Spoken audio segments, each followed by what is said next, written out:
Sabarimala സ്വർണ്ണക്കവർച്ച case അട്ടിമറിച്ച് അന്വേഷണ സംഘം. കട്ടിളപ്പാളി സ്വർണ്ണക്കവർച്ച കേസിലെ അന്വേഷണം അവസാനിപ്പിച്ചു. മുൻ ദേവസ്വം മന്ത്രി കടകംപള്ളി സുരേന്ദ്രനെ തൊടാതെയാണ് SIT നീക്കം. സെപ്റ്റംബർ ആദ്യ ആഴ്ച കുറ്റപത്രം സമർപ്പിക്കും എന്നാണ് വിവരം. ശ്യാമപ്രസാദാണ് ചേരുന്നത്. ശ്യാമ്, ഏതാണ്ട് ഒരു വർഷമാകുകയാണ്. കഴിഞ്ഞ സെപ്റ്റംബർ മാസത്തിലെ ആദ്യ ആഴ്ചയിലാണ് ശബരിമല സ്വർണ്ണക്കവർച്ച കേസ് പുറത്തേക്ക് വന്നത്.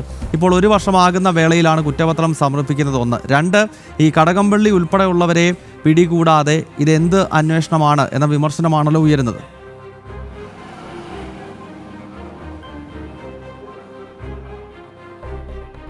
ഗൗതമ 2019 ശബരിമല കട്ടിളപ്പാളി കേസിലെ അന്വേഷണമാണ് ഏതാണ്ട് അവസാനിപ്പിച്ചിരിക്കുന്നത്. പ്രധാനമായും മുൻ ദേവസ്വം മന്ത്രി കൂടിയായ കടകംപള്ളി സുരേന്ദ്രനെ കവചമൊരുക്കിക്കൊണ്ട് തന്നെയാണ് അന്വേഷണ സംഘം ഇത്തരത്തിൽ അന്വേഷണം ഏറെക്കുറെ പൂർത്തിയാക്കിയിരിക്കുന്നത്. അടുത്ത മാസം സെപ്റ്റംബർ 3 ഹൈക്കോടതി ഈ കേസ് പരിഗണിക്കുന്നുണ്ട്. അതിനുശേഷം ഹൈക്കോടതിയിൽ പ്രത്യേക സംഘം ഏത് ദിവസമാണ് ഈ കുറ്റപത്രം സമർപ്പിക്കുന്ന കാര്യത്തിൽ പ്രത്യേക തീയതി തന്നെ കോടതി അറിയിക്കുകയും ചെയ്യും.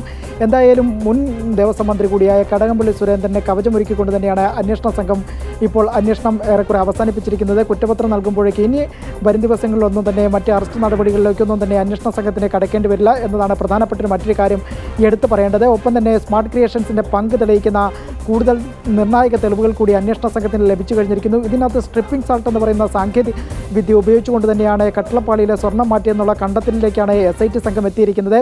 ഒപ്പം തന്നെ സ്മാർട്ട് ക്രിയേഷൻസിൽ ഇതിൽ പ്രത്യേക രാസലായനി വരുത്തി ഇതിൽ ഘടന മാറ്റി ഈ പാളികളിലെല്ലാം തന്നെ ഘടനമാറ്റ വ്യതിയാനം നടത്തിയതിലെല്ലാം തന്നെ തെളിവുകളെല്ലാം തന്നെ അന്വേഷണ സംഘത്തിന് ലഭിച്ചിരുന്നു. മുംബൈയിൽ നിന്നടക്കം ഈ രാസവസ്തുക്കൾ എത്തിച്ചാണ് സ്മാർട്ട് ക്രിയേഷൻസിൽ ഇത്തരത്തിൽ സ്ട്രിപ്പിംഗ് സാൾട്ട് എന്ന് പറയുന്ന ഈ വിദ്യ ഉപയോഗിച്ചുകൊണ്ട് സ്വർണം മാറ്റുന്ന പ്രക്രിയകളെല്ലാം നടന്നുള്ള കാര്യങ്ങളെല്ലാം തന്നെ കണ്ടെത്തുകയും ചെയ്തു. അതിന് 430ഓളം സാക്ഷിമൊഴികൾ ആണ് ഇക്കാര്യത്തിൽ അന്വേഷണ സംഘം രേഖപ്പെടുത്തിയിരിക്കുന്നത്. എന്തായാലും സെപ്റ്റംബർ 3 ഹൈക്കോടതി ഈ കേസ് വീണ്ടും പരിഗണിക്കും. ആ സമയത്ത് തന്നെയായിരിക്കും പ്രധാനമായും കുറ്റപത്രം അല്ലെങ്കിൽ ഇതുമായി ബന്ധപ്പെട്ട ചാർജ് ഷീറ്റ് എന്ന് സമർപ്പിക്കുന്ന അന്വേഷണ സംഘം സമർപ്പിക്കുന്ന കാര്യത്തിലുള്ള തീയതി ആ സമയത്തും തന്നെ കോടതി അറിയിക്കുകയും ചെയ്യും. എന്തായാലും കട്ടിളപ്പാളിയിലും ധാരപാലക ശില്പപാളി കേസിലും ഒപ്പം തന്നെ ധാരപാലക ശില്പപാളി കേസിലും ഒപ്പം 2025 ഗൂഢാലോചനയിൽ പ്രശാന്ത് അടക്കമുള്ള പ്രതിയായ കേസിലും വെവ്വേറെ കുറ്റപത്രങ്ങളായിരിക്കും എന്തായാലും അന്വേഷണ സംഘം സമർപ്പിക്കാനൊരുങ്ങുന്നത്.